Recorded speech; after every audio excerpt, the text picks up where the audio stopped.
I always loved fans more than anything. I mean, I loved them more than my parents and every person I dated. Then again, I have a bad dating life. And I even loved them over my whole life. I would just die for them. But anytime I would plug 10 in at once and let it cool me off, it was the best feeling in the universe. It was pretty cool, you could say. So when I found out a website called OnlyFans, it was the greatest day of my life. I signed up as fast as I could. It was like, I was like the Energizer Bunny. That very second, people started busting through my windows and they knocked down my door. Weird. I never gave them my address. Usually people come to my house like that, but I usually give them my address. These people replaced everything I owned with fans. No house whatsoever. I was willing to go homeless to have more fans. The thing is that I live in Antarctica. It's already freezing, so good thing I can't plug these fuckers in because I would definitely get frostbite. But I'm still disappointed I can't plug them in. It's like a drug. I need to plug them in. Where's the plug? Where's the plug? I got the plug. Actually, I don't. I walk along trying to find anybody to plug them in. I shouldn't have given away my electrical outlets, but it's called OnlyFans, so I'm not allowed to have any electrical outlets. I'm only allowed to have fans. Finally, I find an igloo with a friendly Eskimo. He knew exactly my trouble and let me in like automatically.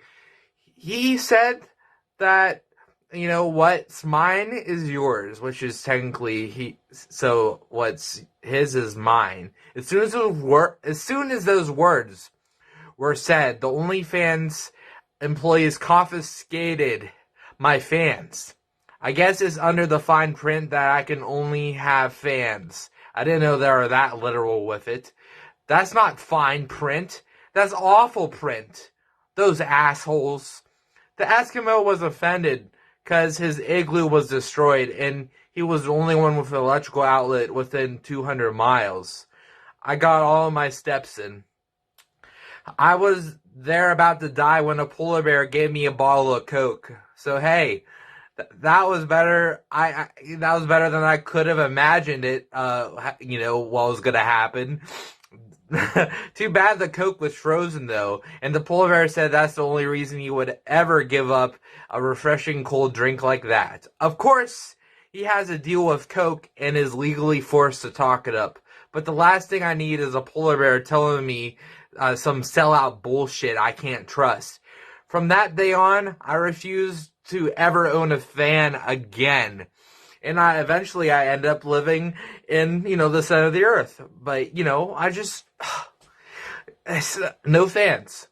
I don't even touch air conditioners because they're like fans on steroids. But it really sucks. It's hot, but I'm a man of my morals. So, and you know, from that day on, I never owned a fan, like I said. And that sounds about right because it is fucking Antarctica where I live.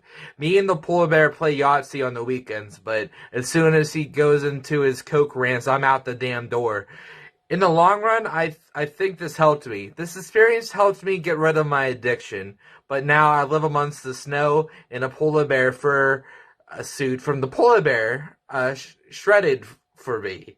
What a guy. Gave me the fur off his back and everywhere else. But this is way before when I go to the center of the earth. Just, you know, yeah. And that was my experience with OnlyFans. You cannot believe me, but I am the witness. Leave a like if you enjoyed and subscribe if you're new. And I'll see you when you watch me again, metaphorically.